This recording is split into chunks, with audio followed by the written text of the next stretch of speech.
আসসালামু আলাইকুম। প্রথমে ক্ষমা চেয়ে নিতে দিয়ে আমি হাফ প্যান্ট পরা দেখা, কারণ বন্যার্থীদের মাঝখানে ত্রাণ দিতে গেলে পানিতে নামতে হয়, হাফ প্যান্ট না পরলে একটু কষ্ট হয়ে যায়। আর এমনিতে আমার কাছে কোনো জামা কাপড় নাই।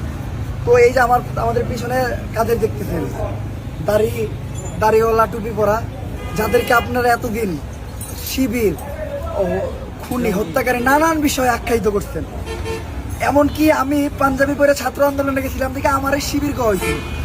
তো এই যে বন্যায় ফেনীতে আসছি বন্যা দিতে, আজকে আমরা 5 দিন, আমরা এই যে এই দুর্দিনে কারা আগে আসলো? আপনাদের সেই শিবির, যাদেরকে সন্ত্রাসী কইতেন বা যাদেরকে এতদিন বাংলাদেশে হত্যাকারী করে মানে জঙ্গিবাদ এগুলাকে আখ্যায়িত করাই, তো আজকে তারাই কিন্তু আগে এসে।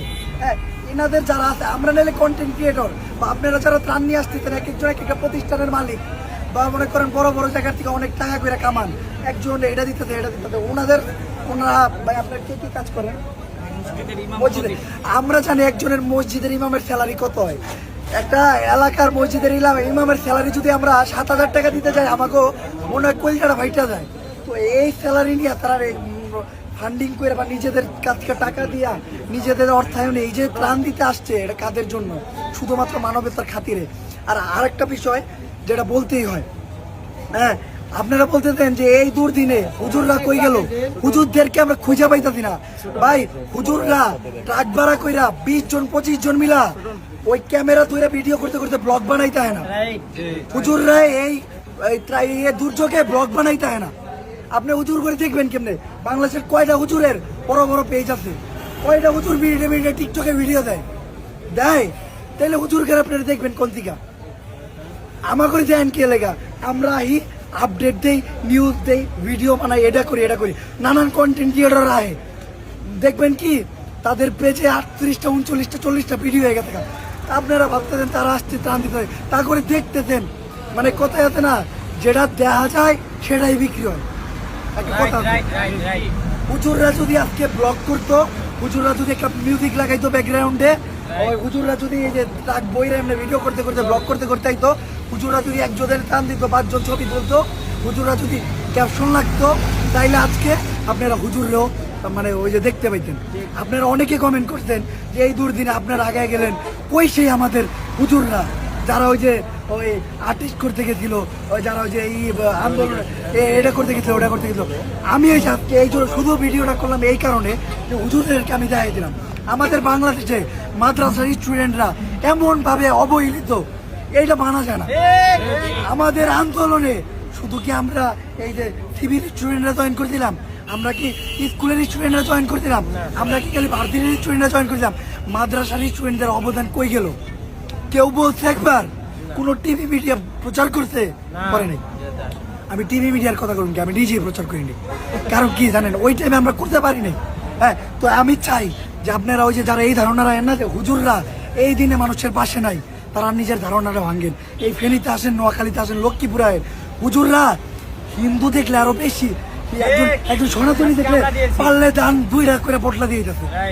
আপনারা হুজুর করে একটু অন্য চয়ে দেন, দেখেন না ভাই, বাংলাদেশের সবচেয়ে সংখ্যালঘু কারা জানেন? মাদ্রাসার স্টুডেন্টরা, হুজুররা, ইমামরা। বাংলাদেশে ওই যে এখন কি নিয়ে আন্দোলন হয়, আনসার নিয়ে আন্দোলন হয়, হুজুরকে নিয়ে আন্দোলন হওয়া উচিত। আমি জোর দাবি করুন, আপনারা দয়া করে ওনাদের আলাদা চোখে দেখেন না। মাদ্রাসার স্টুডেন্টরা যা করছে আমাদের এই কোটা আন্দোলনে, এখনো যা করতেছে আপনি একটু এসে দেন। আমি মনে করি আমি এক জায়গায় ত্রাণ দিতে গেলে 10টা সাধারণ মানুষ দেখলে 4টাই থাকে টুপি পরা, পাঞ্জাবি পরা হুজুর, কোনো মাদ্রাসার দিকে আসতে, কোনো ইসলামী সংস্থার দিকে আসে। তো দয়া করে তাদের অন্য চোখে না দেখা তাদের পাশে দাঁড়ান। এইটা সময়, স্বাধীন বাংলাদেশে ওনাদের স্বাধীনতাটা দেন। আসসালামু আলাইকুম ভাই, আপনারা যদি কিছু বলতে চান বলতে পারেন। আলহামদুলিল্লাহ, আমরা আজকে মসজিদের ইমাম খতিব যারা আছি, আমরা শুধু ঢাকা থেকে বৈষম্যের শিকার। আজকে আমরা হুজুরদেরকে পরিপূর্ণভাবে মূল্যায়ন করা হচ্ছে না। আজকে ওলামায়ে দেওবন্দ সহ আকাবারে দেওবন্দ ওলামায়ে ইকরাম একেবারে স্বাধীনতার পূর্ব লগ্ন থেকে বাংলাদেশ সহ মানব জাতির এই ক্লান্তি লগ্নে যেভাবে সামনে দাঁড়িয়েছে, যে কোনো বিপদে তারা সবার আগে ওলামা ইকরাম সামনের সারিতে অগ্রসর ছিল। আজকে ওলামা ইকরাম মিডিয়াতে তাদের চেহারাগুলা না থাকার কারণে আজকে আমরা বৈষম্যের শিকার। ওলামা ইকরামদেরকে আমরা মনে করি হয়তোবা তারা দাড়ি টুপি থাকলে হয়তোবা জামাত শিবির, হয়তোবা বিভিন্ন ট্যাগ লাগিয়ে আজকে ওলামা ইকরামদেরকে বৈষম্যের শিকার করা হচ্ছে। আজকে এই স্বাধীন বাংলাদেশের জালেমের জুলুম থেকে আমরা যেহেতু মুক্তি হয়েছি, আমাদের কাছে রব্বে কারিমের কাছে লাখো কোটি শুকর এবং সুজুদ যে রব্বে কাবা আমাদেরকে এই জালেমের কবল থেকে মুক্তি করেছে। এখন আজকে আমরা ওলামা ইকরাম আজকে আমরা বিভিন্ন জায়গাতে ত্রাণ বিতরণ করছি। আজকে আমরা ওলামা ইকরাম যে কোনো বিপদের সবার আগে সামনের সারি থেকে ওলামা ইকরাম সহযোগিতা করতেছে। কিন্তু আজকে মিডিয়াতে আমাদের প্রচার না থাকার কারণে, মিডিয়াগুলো আমাদের সামনে না আসার কারণে আজকে আমরা বিভিন্নভাবে মানুষের কাছে মানুষের সঠিক দৃষ্টিতে আমরা আজকে পড়তেছি না।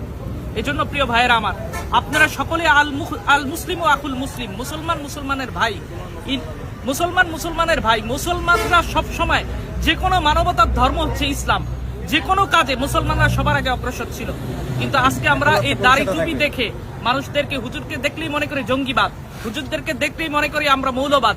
এই বিষয়গুলো থেকে, এই আকীদা থেকে, এই বিশ্বাস থেকে, এই মনোবল থেকে যদি আমরা ফিরে আসতে পারি, আশা করা যায় এই হুজুররা বাংলাদেশের বাহিরের কেউ না, আমরা এদেরকে নিয়েই বাংলাদেশ। আমরা যে সমস্ত ওলামা ইকরাম একসাথে ঐক্যবদ্ধ হয়ে দেশের মানুষকে নিয়ে, জনগণকে সামনে নিয়ে একভাবে ঐক্যভাবে চলতে পারি, আমার এই সোনার বাংলাদেশ সুফলাভাবে, সুন্দরভাবে এক সোনার সত্যিকার অর্থে বাংলাদেশে রূপান্তরিত হবে। আমার প্রিয় ইউটিউবার ভাইকে আমি ধন্যবাদ জানাই। আজকে আমাদের নূরে মদিনা মানব কল্যাণ সংস্থা সহ আজকে আমি মুন্সিগঞ্জ থেকে এবং ঢাকা থেকে আমাদের মসজিদের ইমাম খতিব যারা আছে, আমরা এখানে আসছি নূরে মদিনা মানব কল্যাণ সংস্থার উদ্যোগে। আজকে আমরা ওলামা ইকরামরে এই দুর্দিনে সবার আগে সামনে ছিলাম, কিন্তু আজকে বিভিন্ন মিডিয়াগুলা আমাদের কাছ থেকে মুখ ফিরিয়ে নিয়েছে। এই বিষয়গুলা যদি আমরা সামনের দিকে অগ্রসর থাকি, তুলে ধরতাম, তাহলে আজকে আমরা হুজুরের এই বৈষম্যের শিকার হতাম না। আমার এই প্রিয় ভাইরে আন্তরিকভাবে আমি মুবারকবাদ জানাই। তিনি আমাদেরকে সুদূর থেকে আমরাও আসছি, তারাও আসছি, কিন্তু আমাদেরকে ডেকে নিয়ে যেভাবে উনি আন্তরিকতার সাথে, মহব্বতের সামনে আজকে মিডিয়ার সামনে তুলে ধরেছেন, এজন্য আমার প্রিয় ভাইকে আমি অন্তঃস্থল থেকে মোবারকবাদ জানাচ্ছি। বাংলাদেশের প্রত্যেকটা মিডিয়ার কাছে আমি রিকোয়েস্ট করতেছি, আপনারা দয়া করে আমাদের হুজুরদের কাজগুলো দেখেন, প্রত্যেকটা কাজে ওনাদের পাবেন, অংশগ্রহণ পাবেন। আপনারা দয়া করে ওনাদের একটু হাইলাইট করেন।